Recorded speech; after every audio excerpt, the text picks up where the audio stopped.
Tonight, major airport delays in Nashville and Chicago, and now the FAA is warning more cities could be next. The agency blaming a staffing crunch as the government shutdown impacts airports nationwide.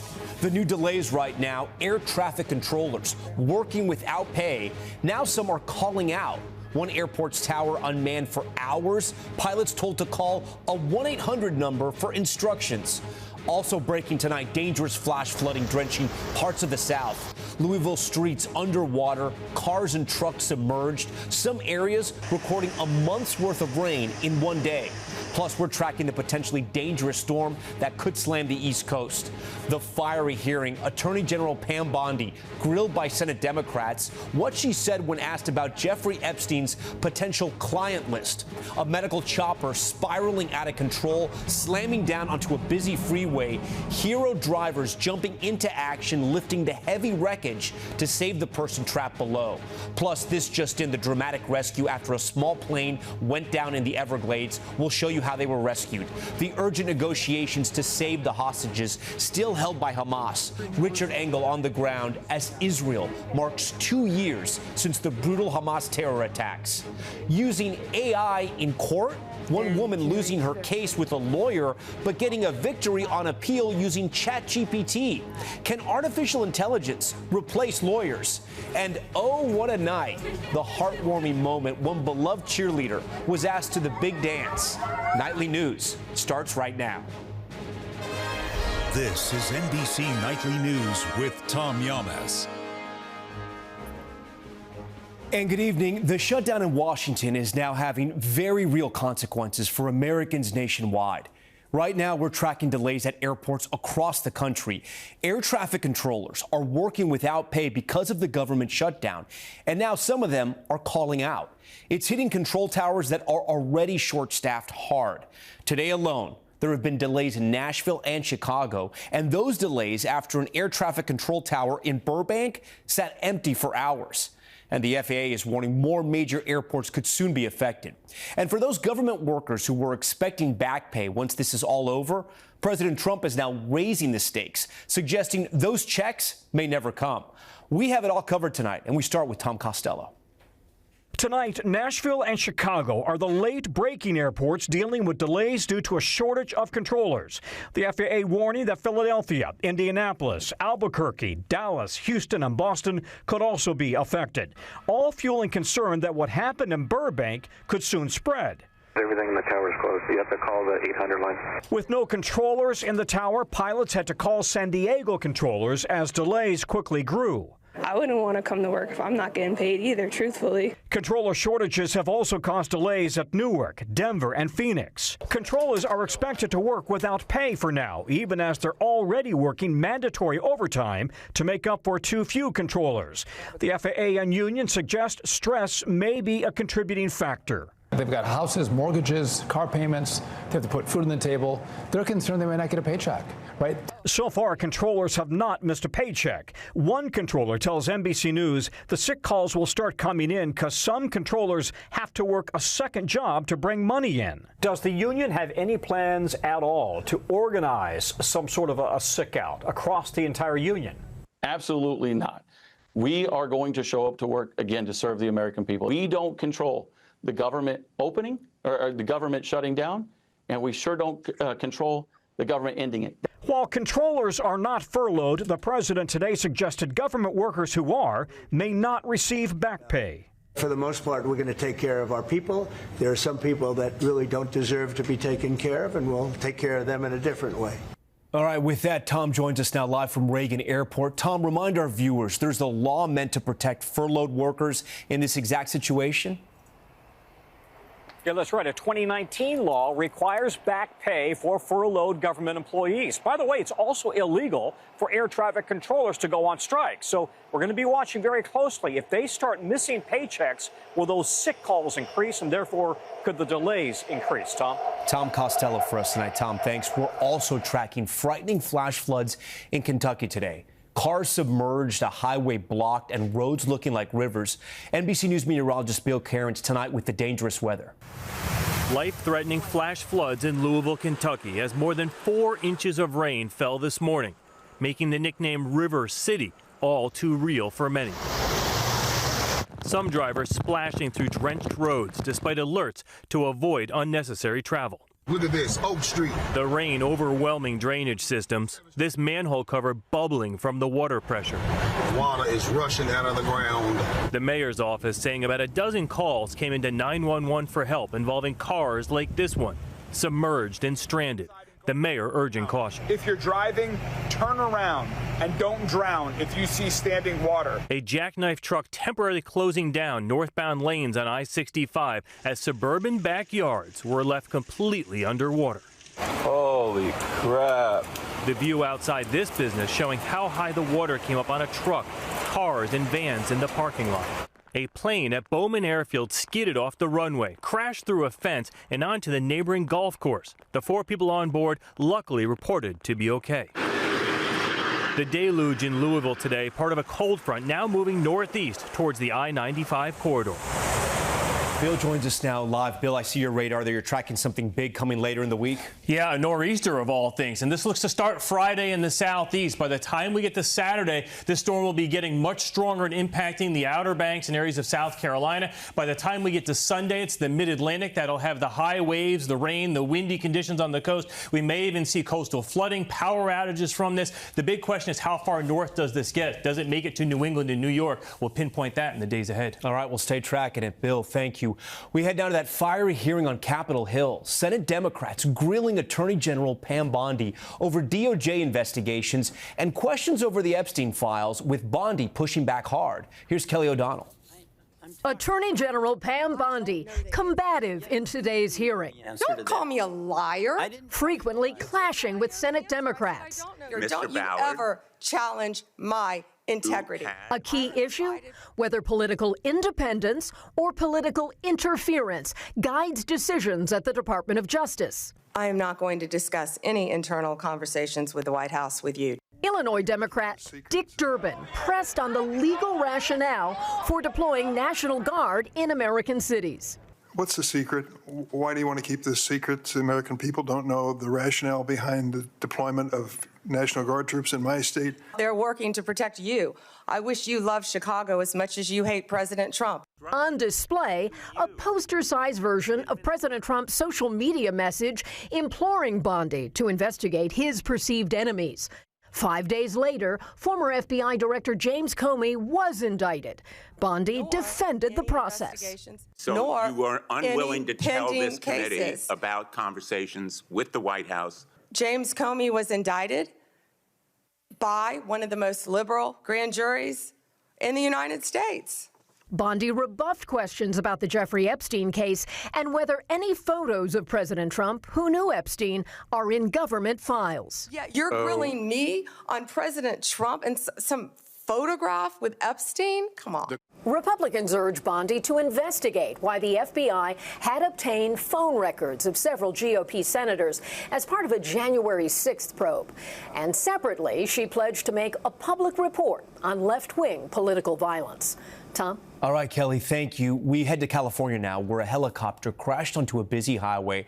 But it's what happened next that's so remarkable. Drivers rushing in to help, even lifting the helicopter to free a trapped passenger. Dana Griffin has the details. The moment before impact.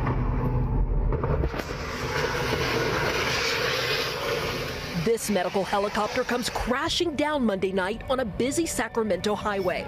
The pilot, nurse, and paramedic ejected from the aircraft, officials say. I have 3 victims still conscious. One victim pinned underneath. We held it for several minutes so the first responder could get the person out. Video shows a heroic effort as several bystanders jump in to help. And how were they able to get the helicopter off this woman? Speaking to that captain, he said it took every ounce of effort from about 15 people to push that helicopter. Luckily, the pilot managed to avoid hitting any drivers, and there was no fire. Some Airbus EC-130 models have crash-resistant fuel tanks designed to prevent fires. This situation could have been so much worse. Officials say all 3 victims are expected to survive. And in this heart-stopping moment, gratitude where the bystanders turned heroes. Dana Griffin, NBC News. In Israel today, there were powerful moments of remembrance 2 years after the brutal Hamas terror attacks there, and the talks to end the war meeting new challenges. Richard Engel is there. Across Israel today, remembrances and memorials. Marking 2 years since Hamas gunmen stormed into Israel, murdering more than 1,200 people and kidnapping 251. More than 370 Israelis were killed at the Nova Music Festival alone. Gal Gilboa Dilal was at the party with his brother Guy when Hamas swooped down and opened fire. The brothers were separated. Guy was taken into Gaza and is among the 20 hostages believed to be still alive.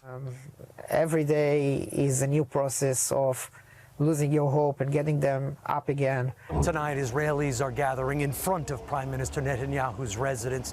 They are here to remember the Hamas massacre 2 years ago, to be together in solidarity with the hostages, and to support the negotiations that could finally end this war. In Gaza, there's overwhelming support among civilians for a peace deal. This was Gaza 2 years ago. And this is what it looks like today.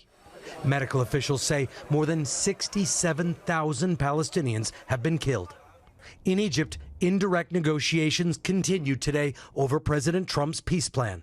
We want a release of the hostages immediately. But there are significant differences tonight on key issues, including the withdrawal of Israeli troops from Gaza and the future of Hamas and its weapons. Tom? Richard Engel for us. Richard, thank you. Now, new numbers from the southern border showing illegal border crossings have plummeted to record lows under President Trump.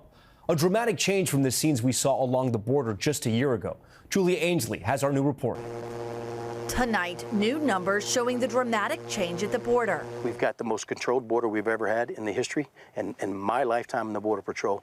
In Eagle Pass, Texas, during the Biden administration, more than 2,000 migrants crossed into the U.S. in a single day. But now, under President Trump's policies, officers encounter just 20 migrants a day here. Tonight, DHS touting the lowest number of illegal border crossings since 1970. And Border Patrol Chief Mike Banks tells us they'll expand the 1 mile of defensive buoys on the Rio Grande. We've got about 500 miles identified across the entire Texas border where we're going to place these in the river. Is this the new wall? It's defense in depth. We were here 2 years ago where migrants used to carry children on their backs to get across this river and cut through this barbed wire to get to the United States. They would see hundreds, even thousands a day in this very spot. But today, it's silent. North in Del Rio, border residents telling us they're thrilled crossings are down. We want our community back normal. Border security a major factor in 2 majority Latino districts, Eagle Pass and Del Rio, voting red last November. Business owner Leo Martinez is a Democrat who voted for Trump, saying his once 8-hour commute to his factories across the border now takes 20 minutes. Now, if you look at the border, it's super quiet. So whatever the current administration done, it's working. His daughter voted for Trump, too. Do you think what happened here with the surge led more people to vote for Trump? Yes, 100%. But across the border, President Trump's policy blocking asylum claims also having an impact. Johanna Romero, with her 6-month-old son, saying she's desperate, waiting in Mexico since December. Saying she's fleeing death threats from her baby's father. I was really afraid. It was a very strong threat, she said. President Trump's policy banning asylum seekers at the border is now being challenged in court. Tom? Julia Ainsley. Julia, we thank you. We're back in just a moment. Could AI help you in court? More and more Americans using AI instead of paying lawyers. How this woman got a ruling against her overturned. We'll explain. We are back now with our series AI Revolution and how some Americans are using simple artificial intelligence apps to fight their legal battles instead of lawyers. But while it's fast and cheap, it comes with serious risk. Here's Gotti Schwartz. All over it. In Southern California, 72-year-old Lynn White was on her own after losing an eviction trial. Facing $70,000 in fines and back rent with no money for an appeals lawyer, she needed a miracle. This AI tool It is beyond comprehension. She found ChatGPT and used it to do the work that would have cost thousands from a trained lawyer. It was very helpful. It pointed me to the statutes. At what point did you stop using the lawyer and just start using AI? In post, I saw that I can handle this appeal on my own. AI was helping me draft the motions and the briefs. That's not to say the AI was perfect. She says sometimes a program created hallucinations, legal citations to help her case that don't actually exist. That's the thing with large language models, they are not tethered to the truth. Damien Charlatan is a legal researcher in Paris. His database of AI hallucinations shows hundreds have already made it into U.S. courts. Smith versus Johnson sounds like a case name.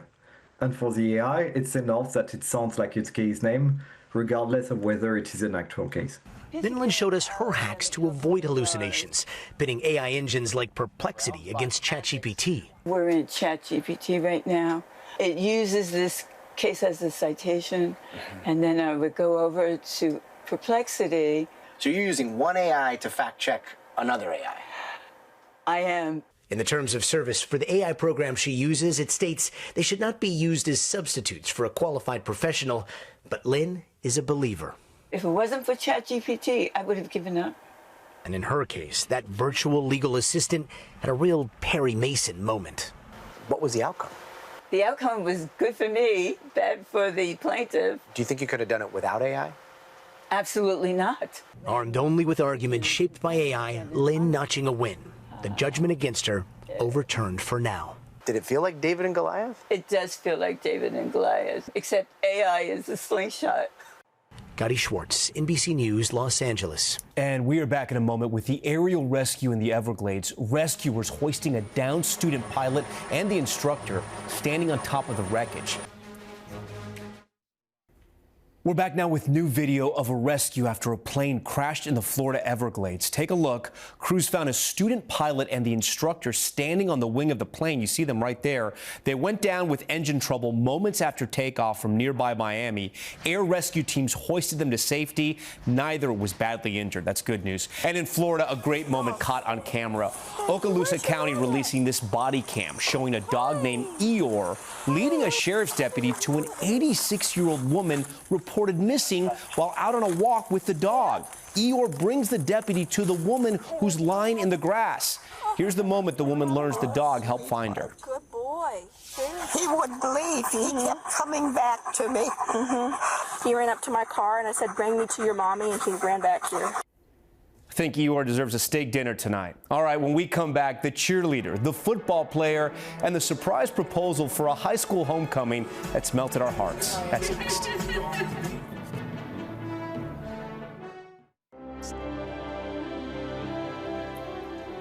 Finally, there's good news tonight. Millions are cheering on a high school freshman and his act of kindness at homecoming. Tonight, the video people can't stop watching. Freshman Nevaeh Hall was so excited about homecoming, she had to run. Right into the arms of her date, Wesley Lowry. The two, friends since the first grade. We're really close. Like, she says that I'm her boyfriend, and because we got so close, I just really want to keep the friendship. So tell me how you got the idea to invite her to homecoming. Well, this would be her first time at like a homecoming function, and I just wanted to give her a night to remember. So after a game, Wesley, a wide receiver on the Cassville High School football team, carried a sign and surprised Nevaeh, who was with her cheerleading squad. Nevaeh, what did you think when Wesley asked you to homecoming? What did you think, baby? Were you happy? Yes. You excited? Yes. Yes. Steven, what did you think? Oh, I thought it was a very nice young man to do that. Anything that puts a tear in my daughter's eye out of happiness, it really means a lot to me. The videos going viral on social media. One person posting, "Your mom raised a great guy." Wesley, what have you learned from being friends with Nevaeh for so long? That Nevaeh is a very loving and caring person, and she'll do almost anything to keep a friendship. A lasting friendship, giving us all a reason to smile. That's Nightly News for this Tuesday. I'm Tom Llamas. Thanks so much for watching. Tonight and always, we're here for you. Good night.